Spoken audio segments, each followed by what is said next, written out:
I think it's useful to start off with a review of intestinal function, obviously familiar to all of you. But the gastrointestinal tract is a highly specialized, highly organized, and adapted organ system.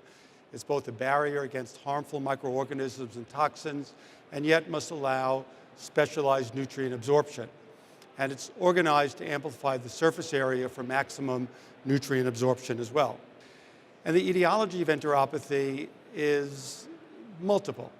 Genetic mutations, environmental factors, dietary sensitivities, problems we have in distinguishing between celiac disease and gluten intolerance, lactose intolerance, alterations of the microbiome that might occur after antibiotics, surgery, chronic acid suppression, and gut barrier dysfunction and chronic inflammation, which we see in patients with irritable bowel syndrome, inflammatory bowel disease, and chronic gut ischemia.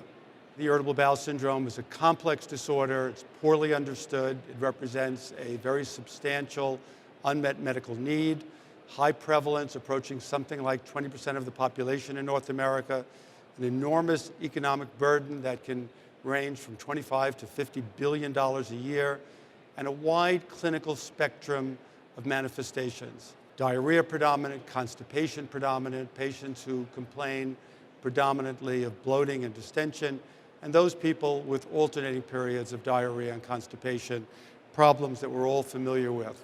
Serum bovine immunoglobulin is a protein isolate that's been described to you.